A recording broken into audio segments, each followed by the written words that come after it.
민주당 서울시장 최종 후보가 누가 되느냐 관심이 큰데 그 결정까지 이제 3일밖에 남지 않았습니다. 오늘, 내일, 모레까지 지금 이제 여론조사 받고 투표 받는데 정원호 예비 후보에게 치명적인 논란이 또 불거졌습니다. 어쩌면 피선거권 박탈 우려까지 나올 수 있다라는 얘기도 나오고 있습니다. 그동안 제기됐었던 정원호 전 구청장의 여러 의혹과 함께 새롭게 불거진 의혹까지 영상 함께 보시죠. 성동구청장 배 그 골프 대회에 도이치모터스가 후원한 사실을 제가 확인하게 됩니다. 그렇죠.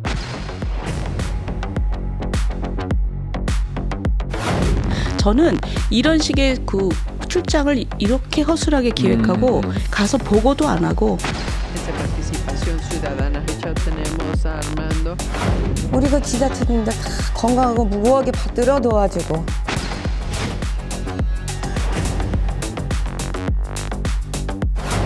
정원호 후보 측에서 여론조사 결과를 수치를 왜곡해서 지금 대량으로 유포하고 있어요.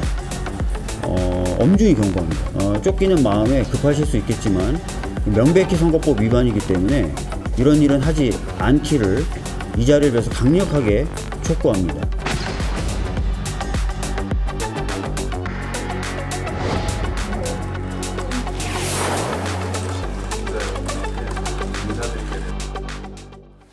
자, 오늘부터 이제 본경선 시작됐는데요. 정원호 캠프에서 배포된 포스터 속의 여론조사 결과가 논란입니다. 화면 함께 보시죠.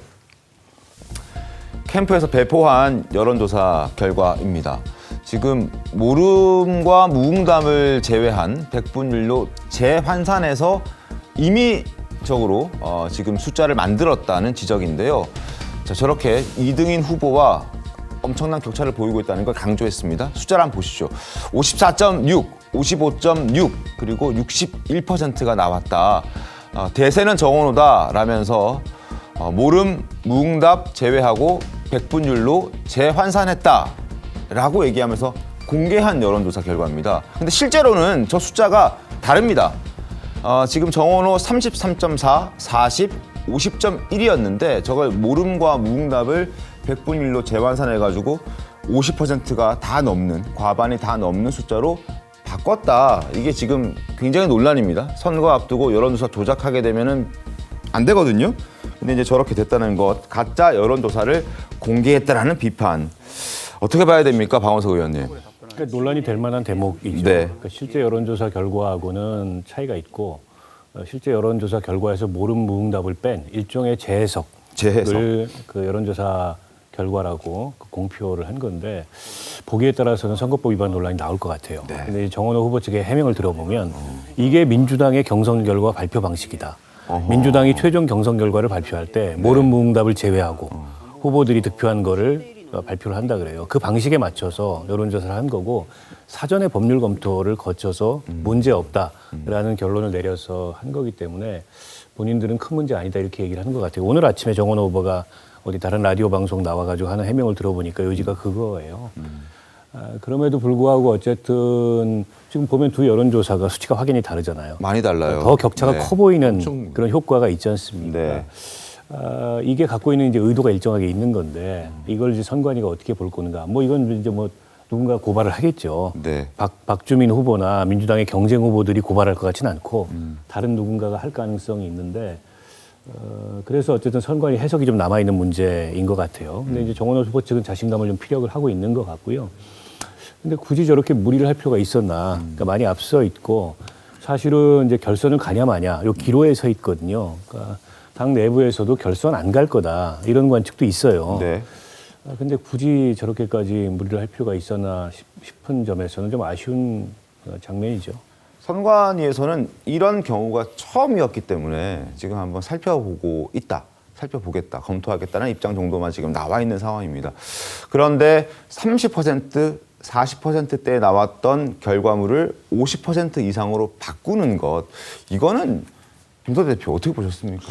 그러니까 이거는 명백하게 여론조사 수치를 임의적으로 가공한 거예요. 네. 가공해서 결론은 자신은 1차에서 과반 이상의 그러니까 지지를 받아가지고 민주당 서울시장 후보가 되고자 하는 목적이 분명히 있었기 때문에 저런 이제 여론조사 수치를 임의적으로 이제 조작해서 가공한 그런 논란이기 때문에 저거는 상당히 이제 이런 결과면은 그런 박주민 지금 의원이든 경쟁하고 있는 그런 후보들이 저걸 결과를 승복을 쉽게 하긴 쉽지 않을 거예요. 그렇기 때문에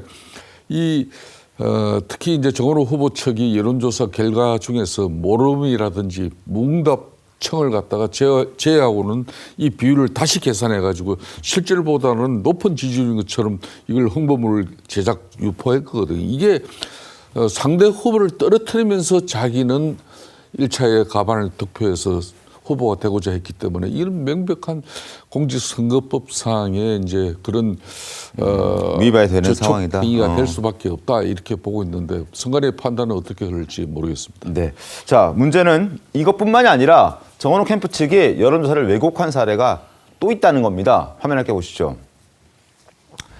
자, 정원호 더불어민주당 서울시장 예비후보 캠프의 소통 특보 단장이 올린 글인데 이번 1차 경선에서 끝날 것으로 예상하고 또 그렇게 기대하고 있습니다라고 얘기하면서 첨부한 여론조사가 논란입니다. 지금 보시는 것처럼 일반 시민은 60.6%, 민주당 지지층 사이에서는 72%가 정원호 예비후보를 지지한다라고 되어 있는데 실제 여론조사를 보면은 72%가 아닌 겁니다.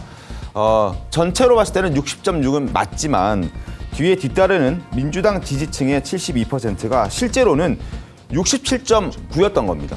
67.9였던 것을 이거는 뭐 다른 재해석 필요 없이 잘못된 숫자를 올린 거예요. 양희 변호사님 어떻게 보셨습니까? 이거는 사실 어떻게 보면은 지금까지 제기된 여러 가지 뭐 의혹에 비교해서 이게 저는 가장 좀 심각한 문제가 될 수 있다고 봅니다. 네. 왜냐하면은 여론조사 왜곡 공표 같은 경우 정식으로 처벌 조항이 있고 실제로 처벌이 돼서 피선거권이 박탈된 사례도 있습니다. 그럼요. 정봉주 전 의원 같은 경우가 바로 이제 그 조항으로 처벌을 받았었거든요. 그러니까 박용진 당시 이제 예비후보하고 이 격차를 적게 보이게 하기 위해서 원래 강성 지지층 대상 조사인데 이것을 전체 지지층 대상인 것처럼 그렇게 왜곡해서 공표한 혐의로 실제로 대법원까지 벌금 300만 원, 피선거권 박탈령까지 확정이 됐거든요. 그렇기 때문에 이런 지금 여론조사 왜곡 문제는 민주당 내부는 아니더라도 누군가가 고발을 하게 되면은 수사가 이루어지고 그렇게 되면은 나중에 피선거권에 상당히 조금 위험이 될 수 있는 그런 요소가 아닐까 싶습니다. 알겠습니다.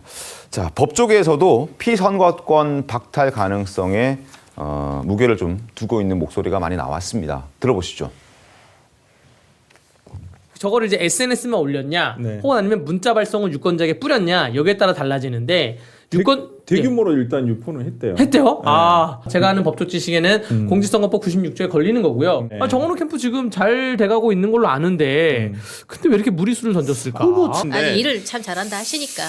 일을 잘하는지 모르겠어. 저렇게 한심한 실수나 하는데.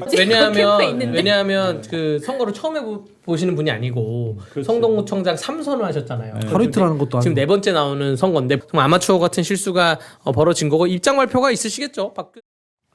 자, 진짜 법적으로 문제가 될 수 있다면 나중에 민주당의 후보가 되고 서울시장이 됐다 손 치더라도 박탈될 수 있는 겁니다. 성시훈 부위원장님. 글쎄요. 저 여론조사 수치 틀린 거를 내보낸 건 저는 캠프의 명백한 실수라고 봅니다. 하지만 앞서 다뤘던 부분들 지지 후보 없음, 모름 이 응답을 제외하고 재가공하는 거는 저는 전혀 문제가 되지 않는다고 생각합니다. 아, 그래요? 왜냐면은 작년 대선에서도 언론에서도 그 당시 김문수, 이재명, 이준석 후보 지지율 갖고 그 지지 후보 없음 다 제외한 다음에 실제 득표율 추정치 이런 것들 예상해서 포 만들어서 다 언론에 보도하고 그랬어요.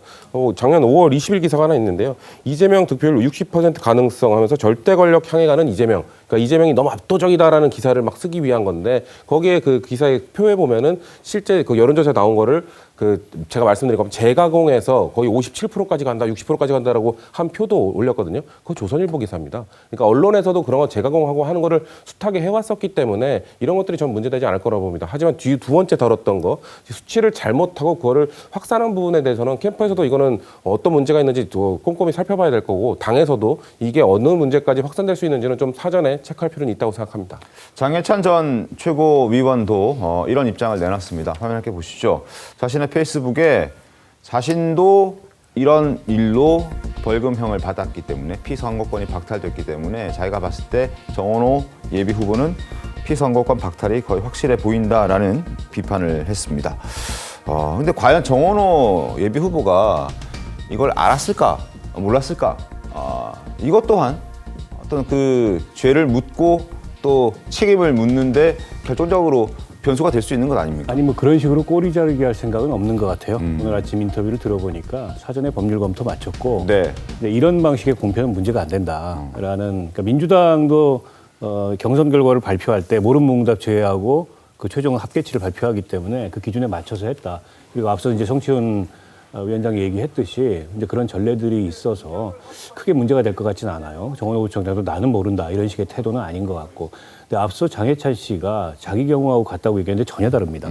장해찬 씨는 여론조사에 3위였어요. 네. 근데 당선 가능성 1위라고 그중에 일부 여론조사 결과를 그야말로 선택적으로 찝어가지고 마치 본인이 앞서 있는 후보인 것처럼 한 거기 때문에 근데 이제 정원호 청장 같은 경우에는 순위에는 변동이 없어요. 그리고 격차도 모름무응답을 제외하면 똑같습니다. 다만 이게 이제 하나는 30몇 %잖아요. 네. 그게 50몇 %가 되도록 보이니 효과가 있는 거죠. 때문에 장해찬 씨가 자기 경우하고 똑같으니까 선관위가 어떻게 하는지 지켜보겠다는 거는 저는 뭐 견강부회라고 생각하고요. 전혀 경우가 다르다라는 말씀드리겠습니다. 양경 변호사님, 조금 전에 성치훈 부위원장께서 말씀하시는 중에 이제 언론사에서도 가공된 수치를 공개한 적이 있다. 그러니까 큰 문제 없을 것이다라고 했는데 언론사가 공개하는 것과 후보가 공개하는 것 좀 차이가 있지 않을까요? 이게 법 조항이 보면은 누구든지라고 돼 있어요. 그러니까는 네. 수범자가 후보만은 아닌데 결과적으로 사실 처벌을 받아서 피선거권 문제가 생기는 건 후보잖아요. 그리고 네. 실제로도 뭐 언론사 같은 경우에 데이터를 보통 보면은 저희가 그냥 일부러 가공하지는 않습니다. 뭐 후보 쪽에서 제공한 거라든지 그거를 이제 보통 갖다 쓰는 경우가 많고 사실 신문사 하루하루 마감이 급하잖아요. 네. 그렇기 때문에 신문사 자체 가공은 잘 거의 없고요. 대부분 이제 후보 측의 자료라서 법적 책임도 아니지 아무 대부분 다 후보 쪽에 돌아가는 경우가 많습니다. 알겠습니다. 정원호 전 구청장 목소리도 한번 들어보시죠. 어떤 입장인지.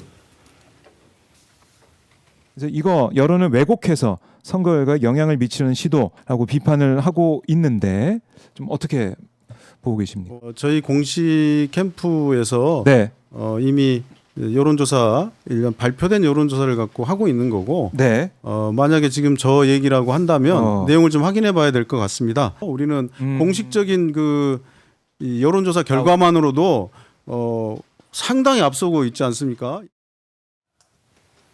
자, 괜찮다라는 기존 입장을 지금 고수하고 있는 정원호 전 구청장의 모습이었습니다. 과연 선관위의 결정은 어떻게 될지 선관위의 입장도 저희가 기다려 보도록 하겠습니다.